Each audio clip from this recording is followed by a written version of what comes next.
The flames of a dragon grow hotter and fiercer as the dragon ages. The flames of a hatchling can set straw flame, whereas the flames of a much older dragon are able to melt steel and stone. The dragon's scales, which thicken with age, protect the dragon from fire, although it's not entirely impervious to flame. Each dragon can breathe flames in a distinct color, potentially somewhat associated with the coloring of its body. I'm not going to do that voice for this next quote. The Iron Throne is an asymmetrical monstrosity of spikes and jagged edges and twisted metal. The throne was constructed by Aegon I Targaryen from the melted, twisted, beaten, and broken blades surrendered by his enemies. Now, if you couldn't tell from those quotes, in this video, I'm going to be discussing several changes from House of the Dragon books, the source material, to the TV show, to the adaptation. Before I jump into any of that, please do me a massive favor and slap a like on this video, as the like goal is going to be 42 plus 0. Get it? And then also, make sure you please share this video on all social media platforms if you enjoy it. Also, make sure you subscribe and turn those notifications on. That way you get an alert every single time I drop a video throughout the wait for House of the Dragon Season 1, or as it's known on this channel, the Long Nights!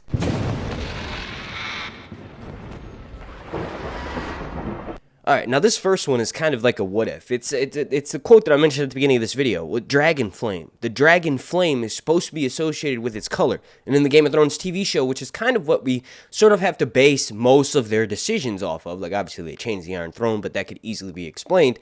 They did it before. We had a resurrected Viserion, and his flame was blue. His dragon, his body was blue. That's obviously because he's reincarnated, but the showrunners decided to do this specifically to distinguish these dragons, right? So Undead Viserion has blue flame. It's to associate it with the Night King, everything of the undead, and then when he's battling other dragons in midair, you can keep their flames separate. So I predict for this series, each one of these dragons that are colored will have a certain spectral flame. Like it'll be similar to the blue hue that the flame from Viserion, but it'll also be more so related to their color. Maybe not as super indistinguishable, but definitely when two dragons are fighting, let's say above the God's Eye, each one of those dragons is going to have, the respective color of their coat. Now, the first major confirmed change from the source material to the TV show, obviously that being Fire and Blood Part 1, I'll try to link that down below in the comment section if you want to go pick yourself up a copy. That's the Iron Throne.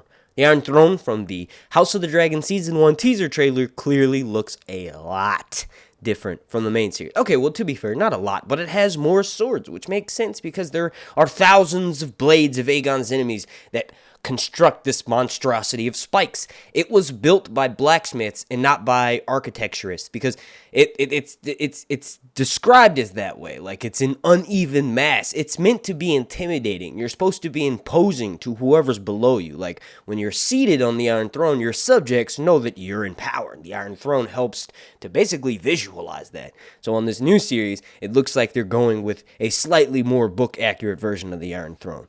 And obviously, the next thing I want to talk about is the Targaryen Sigil. It's got 2 legs, it's got 4 legs. It obviously doesn't look like the one in the books. They switched it around. Some of the leaked images that we've seen from the show show a 2-legged one, some of them show a 4-legged one, and in the Game of Thrones series, some of the characters have 4-legged Targaryen sigils and some of them have 2. I don't even, it's like, who cares? Like, I know it's a thing, but it's like, it's not really a thing. In the main series, in Game of Thrones, Daenerys has the 4-legged dragon sigil on her door before the boat sex scene begins, and then all the way in Season 1, Viserys has a 4-legged dragon sigil, but then you see the ships with Daenerys, and there's 2 legs. Like, it's so confusing, but it's like, it's whatever, who gives a shit? Like, Martin obviously feels a certain way, and people watching it obviously feel a certain way, but to me, personally, I don't give a shit. I think, the Targaryen sigil, the change of what it looks like, it just, whatever. And then, this is obviously, I'm not going to spend that much time at all. One of the changes from the books to the TV is obviously race swapping. They changed the race of Mysaria, who is going to be Asian on the TV show, and she's basically a Valyrian. She looks very much like Daemon, like Daenerys on the TV show. They're supposed to, Daemon picked her because she's from Lys, blood of, in Lys, the blood of old Valyria runs strong, so a lot of the people from them least look like typical Targaryens from the books. And then obviously they changed the race of Corlys Velaryon. I don't really give a shit. I've always said I never really given a shit. I thought that they should have gone about it a different way by making a completely new character. To me, as a black man, it seems like it's kind of weird that they have to like, oh, this guy's white in the books, but now he's black. It's okay. It's okay. We're making up for it. I kind of feel weird about that. I mean, I thought that it would be more interesting to make up an entirely new character. It does several things. One, it doesn't say like, it doesn't piss people off who know that Corlys is, a Valyrian. In the books, he's literally of blood of old Valyria. So he obviously looks like Aegon. That's why his ancestors were chosen by Aegon to be put into the position that he's in. But anyway, I thought it would make more sense just to keep those people happy, for one. And then for two, you keep everyone who's read the source material on their toes, because there's this new character who's been given multiple roles from different people. And it just adds in like a different thing to the mix. But who gives a shit? They changed the race of those two characters from books to TV show. And the next thing that I want to talk about, and this will be one of the last things, is that this is going to be a more flushed out version of the story. Like, obviously these writers are going to take liberties with the characters, but it's going to be with George's influence. Like Ryan Condal, Miguel Sapochnik, who, won an insane amount of awards and honestly helped shape Game of Thrones into what it was with episodes like Battle of the Bastards. Ryan Condal is a massive A Song of Ice and Fire fan. His choices are going to be in line with those of book readers, which honestly, that's what most fan wants. Even people who have never read the books, when you find out little tidbits of information from the books, you're like, holy shit, I want that on screen. So before I had actually read the A Song of Ice and Fire books, I heard about Lady Stoneheart, and I'm like, holy shit, Catelyn's gonna be coming back, right? When I started making videos for Game of Thrones Season 6, before it came on, videos on YouTube, I was, one of the reasons that got me to start making videos was the fact that Lady Stoneheart could be coming back. So, I think this series with Ryan Condal, like being a book supremacist and being in charge of this new show, I think this story is going to be more flushed out. And that's going to be one of the biggest changes from the books, is because it reads like, multiple perspectives of people who, weren't born until way after the dance. Some people who are one-sided because they, ally themselves with one party in the dance, so you're only getting one version of that story. And then you kind of, as the reader, we kind of have to decide which versions are true. But on the TV show, the writers are going to make those decisions, so it's just going to be more fleshed out in general. And then the last thing that I want to talk about, and I'm not going to spend, really any time on this, is the age. All of the characters...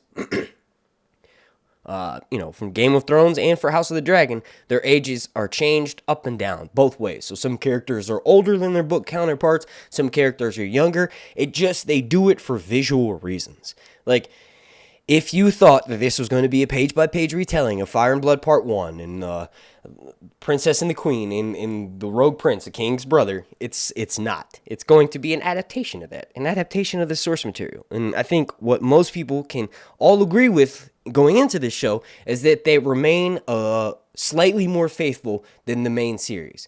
Like, obviously, the main series, they didn't have the books completed, so they had to sort of write their way out of where they were written into, right? So, this series will likely remain more faithful to the source material, but still carve out its own path. All right, I want to thank you all so much for watching. Super special shout out to every single member of my Patreon family over on patreon.com/YourHuntReviews. And a super special thank you to every single person right now, you, yes, I'm talking to you, the listener, for watching this video. It really, really helps my channel out. One thing you could do further if you enjoy these daily uploads is just make sure you subscribe, turn the notifications on, and then slap a like on this video. The like goal is going to be 69.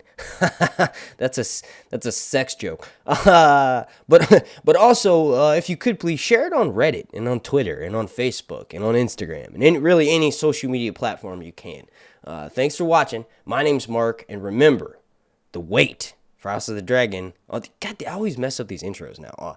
Sir Hunt's Long Night Reviews. Oh, boom.